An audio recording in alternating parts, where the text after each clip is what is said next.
Your plan is already laid out. Your destination is already there. It's just waiting on you, but you can't get to your destination if you're stuck. You have to walk it out.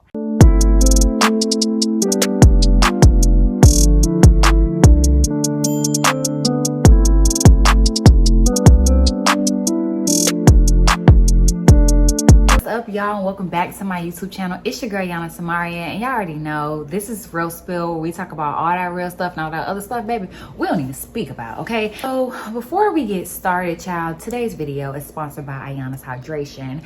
It is nothing but spring water because I only drink spring water, and it has some lemons, limes, and it also has cucumbers in it and it's so refreshing. I heard that if you put salt in here, it makes the water do something special. Whether it's more pure or what not, but I don't have the right salt, so next time I'll definitely do that. So I've been going through this period where I've noticed a lot of inconsistencies in my routine. I've noticed a lot of me starting things and not finishing them, or it's starting something and if something doesn't go the way that I planned, because I'm an extensive planner, I just throw the whole plan away and I say, well, back to the drawing board, or I get discouraged and I just stop doing it altogether. And I did not understand where that came from. It felt like it just came out of nowhere, because growing up, I was very responsible. I've always been a busybody. I've always been doing something, having my hands in something always, and I've always finished what I started. So I did not understand where this inconsistency was coming from. In college, I was in ROTC, I had a full-time job, I was the captain over my dance team. It was a lot on my plate, and that is how I'm used to operating. So fast forward a couple years later, it is now 2023.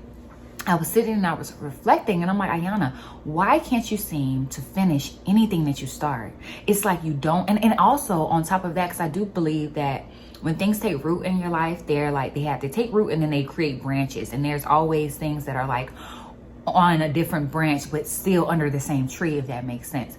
So not only was I dealing with inconsistency and not start finishing when I started, but I was also dealing with losing trust within myself. I didn't make a decision to save my life, okay? I always needed validation from others in order to make a decision. I don't care what it was. It could be my hair. I will call someone and say, I would have this grand idea about my hair, and instead of me just going to do it and then taking it to other people, I would call them first and be like, hey, I'm thinking about doing X, Y, and Z, almost as if I was looking for some sort of approval from that person. And if that person said something like, I don't like that hairstyle, or I don't think you should do that, then I would second guess my decision.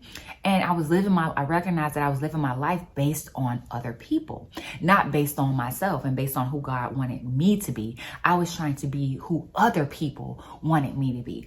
I sat down and I had to recognize, where did that come from? A part of healing for me is going backwards and recognizing, where did this problem start? And if you sit long enough and you're very intentional, I promise you it will come to the surface. Because if you're anything like me, you'll be like, no, I sweep everything under the rug, child. I don't remember nothing, child. It is okay. You think you don't remember, but your subconscious always remembers. And the minute you sit still, it's like you think you don't remember, but you're so busy. Like, how do you know if you remember or not? You're so on the go. You're so, having your hands in other things, people in your face all the time. So you don't really know what you don't know, So it took for me to sit down and really reflect, for me to realize where it came from. So I'm going to tell y'all where it came from. Because I didn't sit and reflect, I was in this whirlwind. I was in this like hamster wheel, in this cycle of starting stuff and not finishing, because I had a fear. And I did not know this, y'all, until now. I had a fear that I would fail because I felt like a failure from college. I felt like when I put all my time, all my energy, I couldn't even, I graduated. I got a diploma, or not a diploma, that's high school. I got my degree, but I didn't feel a sense of accomplishment. My graduation day was the worst day. It was so awful. Like, that whole graduation was awful because I had real life stuff going on. And I also felt like, Ayana, you're this person that you were, you're not anymore. And it took 5 years for me to really go through the motions of life, for me to wake up one morning and be like, wait a minute, I have to forgive myself. God had to show me, Ayana, you have to forgive yourself for making the decisions that you did when you were younger. And you have to forgive those people that wronged you or changed your plan, or whatever the case may be. You have to forgive them, because if you don't forgive them, you become a slave. You don't forgive them or yourself, you become a slave to your past mistakes. And we don't want to be slaves to our past mistakes. We don't want to be slaves to the mistakes of other people. That's even worse. We want to be free to everything. We want to have freedom in every area of our life. But in order for you to have freedom, healing is important. A lot of people run from healing because it demands that you sit there and you face the things that you do not want to face. The things that you swept under the rug. The things that you said, oh, it is what it is. The things that you said, I don't remember that. It demands that you sit there and you focus on those things, but not focus on them to drag you down. Because I know people are thinking, if I sit there and I think about how I was sexually assaulted, I'll get sad. I'll get upset. But you're thinking about it with intention. You're not thinking about it like, oh, well, me. We're getting out of the victim mindset. And I had that on me heavy, okay? Heavy. We're getting out of the victim mindset and we're sitting in that mess and we're saying, you know what? Yes, that happened to me. Yes, I was sexually assaulted, but it wasn't my fault. And I forgive myself and I forgive him. I don't know what place he was in his life. I don't know what he was going through. I don't know what spirit he had on them, because people have spirits on them. We as humans, we are pure. People have spirits on them. So I don't know what spirit, because we're made in God's image, so we have to be pure. Those are spirits. So I don't know what spirit he had on him at the time, but I forgive him. Everybody deserves grace. And I know that sounds crazy. Like, why would you try to forgive somebody that tried to take advantage of you?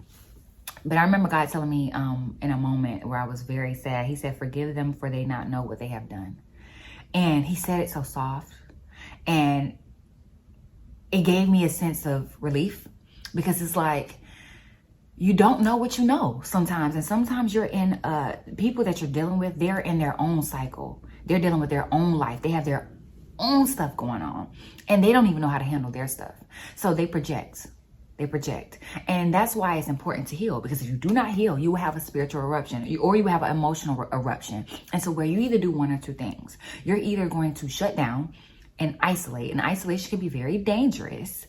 It's good to isolate in certain seasons, but there are certain seasons where you need community. And if you're not careful, you will confuse the two. So if you do not shut down and isolate yourself and just bury yourself in your problems, you will do the opposite, in which you will explode and you will become a rebel and you will become something that you don't even recognize. You're doing things that you normally would never do, but you're doing all of these things out of pain, out of hurt, out of betrayal, and you haven't sat down to really reflect and forgive yourself. Forgiveness to you is so important. And then it's forgiveness to others.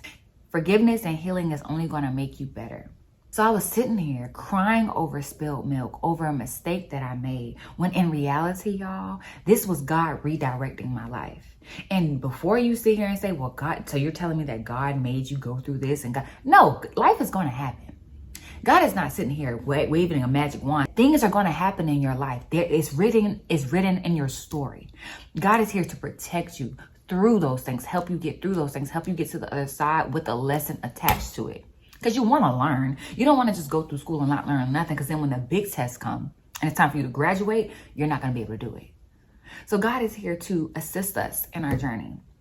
He's here to guide us and direct us in our journey, but he doesn't take the journey away from us. You're here on earth for a reason. So these things are going to happen to you. So you have to be mindful of how you are acting in those situations. You have to be mindful of how you're acting outside of those situations. When you sit down and you reflect, it hurts. It does. I'm never going to sit here and lie to you. It hurts. It doesn't feel good.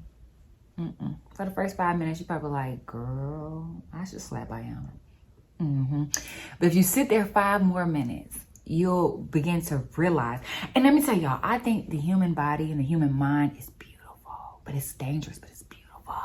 Because you'll begin to realize when you're sitting there and you're being quiet and you're meditating on what happened, or you're thinking about what happened, there may be sadness comes.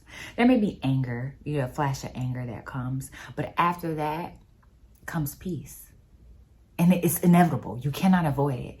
It comes peace. And if you get to, I remember when I first started sitting down, first started reflecting, my cardinal mind, me, my own emotions, my ego was speaking so loud. It was like, I can't believe this happened to you. I can't believe that you allowed this to happen. I can't believe you allowed this. And how could you do this? And I had to silence my negative Nancy, in which we have the power to do.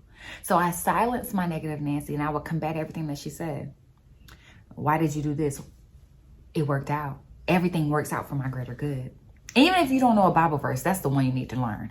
Everything works out for my good. So every time your mind tries to tell you something, or every time a person tries to tell you something, or every time a situation makes you feel like something, tell yourself this: everything works out for my greater good. Everything. God's going to make all of this work. Yeah, I had a child young. Yeah, I used to sling drugs. Yeah, I used to be a thief. Yeah, I used to be a cheater. Yeah, I used to lie all the time. But God works all of this out for my good. All I have to do is remain on the ride. I remember I had a dream. I'm gonna leave y'all with this. I had a dream one time that I was on this roller coaster. If you know me, I do not do roller coasters. Okay, you're not getting me up there. And this roller coaster was really high, and it had a lot of drops. I don't do drops. Okay, I don't do drops. It had a lot of drops. So at the time when I sat down, I didn't recognize it was a roller coaster until I began to pay attention and I began to look. And I was like, wait a minute, this thing got a drop going straight down. Straight down. Oh, I got to get up off of here. So now I'm trying to get off, and the roller coaster, the ride begins to move. So now I can't get off. And I'm like, hey, wait a minute. Let me off. Okay. I'm realizing in the dream, my seatbelt, I can't buckle it. So I don't feel safe. I don't feel secure. You know, I don't feel comfortable. You know, when you're in a roller coaster and you have a seatbelt on, at least you have the seatbelt as comfortability. You know that you might not go nowhere. You know, you might make it, but without a seatbelt, you're in unknown territory. So I was in unknown territory in this dream without my seatbelt, and I'm freaking out. This girl turns around. I don't know who she is. She turns around. She's like, are you excited? Oh my gosh, I'm so excited. Like, yeah. I'm like, girl, I'm not excited because I don't have my seatbelt on. You have on a seatbelt. What about me? Okay. So I'm panicking. I'm like, get me off of here. Get me off of here. The minute we get to the top, I close my eyes and I hear out loud, not from her voice. It was a man, you know, it was God. It was my father. He told me, he said, just breathe. Take a deep breath. Close your eyes and breathe, Ayana. He said it so softly. So I closed my eyes in a dream and I took a deep breath and I began to breathe. And the minute I exhaled, we didn't go straight down like I thought. It went from this to this. And it started to go all around. And I was having a freaking ball, y'all, on this roller coaster. I was like, yes. And I woke up and I felt like God was basically showing me and trying to tell me, all you have to do is breathe. Life is gonna life. Things are going to happen that are outside of your control. You can't control what you can't control. And I was always upset about things that I couldn't control because I was a control freak. God's like, just take a deep breath and know that I'm guiding this roller coaster. You know, the minute I took a deep breath on that roller coaster, I began to relax and I was able to buckle my seatbelt. So I had my comfort. God's like, I'm always going to be there for you. I'm always going to buckle you in. I'm never going to let you fall off this roller coaster or get into something crazy that you can't get yourself out of. I will always be there with you. All you need to do is trust me and breathe through the process. And having faith is something that I'm exploring. You know, I knew the definition of faith. I didn't know the depths of faith. Faith is deep. You know, it's more than just believing in things you can't see. You know, it's deep, and it's deep intimacy with God to me. Conversations and faith and works, to me, all that is intimacy with God. But the best form of intimacy is knowing that you trust him. For him, knowing that you trust him, knowing that you know that I'm here with you regardless. Through the storm, you know, through whatever you're going through, I'm never going to leave your side, and you trust me. And I know that you can see that all these things are going to crap, but you trust the fact that I'm going to carry you through this. I'm going to get you through this. And I think that's what really pleases God. And even the Bible tells you, it's really hard to please God without faith. But I was just looking at the surface level of faith. You know, oh yeah, I got faith. God is my provider, child. He going to provide. But what happens when you say God is my provider and now you 6 months without a job? God is my provider. Now your bills, you finna get repo. Your car finna get repo. Things are about to happen that are outside of your control, but you feel like God is in control and he was supposed to be your provider. But now you're looking like, what now? God's like, breathe. Still, trust me. I know this world is a lot going on in it, and we don't know what's going to happen today or tomorrow. God's like, breathe. Trust me. I am the ruler of the world. I know what's going to happen in the world, and I know how to save you from what's going to happen or how to protect you through this whole thing. All you have to do is trust me. And trust, sitting back and being like, child, this ain't my fight. You know, sounds so easy. But for somebody that used to be a control freak, it was so hard because I'm like, if I take my hand off of it, are you sure you got it? Like, are you sure? God's like, well, what you doing with it? nothing. Like, you're not doing much with it yourself, so why don't you just give it to me? And so I'm learning to just have grace, give myself grace, forgive myself, forgive others, and give God room to be God. And that's a lot of room. You got to give God a lot of room because he's big. So give God room to be God. Give God room to be himself, to show you who he really, truly, truly is and what he wants to do in your life, and to show you how everything works for you. Because if you're being such a control freak and you're trying to put your hand on everything, it makes it hard for God to show you that all that's going to work for you. You won't let me be me because you're trying too much to be you. At some point, you got to relinquish your control. So yeah, that's what I'm learning now. And I'm so glad I'm out of that space, or I'm getting out of that space, because this is an everyday thing. It's a journey. It's not a race. It's a journey. You're going to get there step by step. But God told me multiple times, all you have to do is continue to step. Provisions have already been made for you. And I'm speaking this to you too. Provisions have already been made for you. Your plan is already laid out. Your destination is already there. It's just waiting on you. But you can't get to your destination if you're stuck. You have to walk it out. So I'm learning to walk it out. And I'm working on my faith with God, and faith without complaining. Because sometimes we can be like, oh God, I trust you in one breath, but then the next breath, we're like, this man don't know what he doing, So it's just like, I'm working on my faith and sitting and being still and knowing like, okay, God is going to work this thing out for me. It might not be my plan. It might not be the way I wanted it to go. But at the end of the day, I'm going to be ecstatic and I'm going to be pleased with the results, because I know my Father, and he's not in the business of disappointment.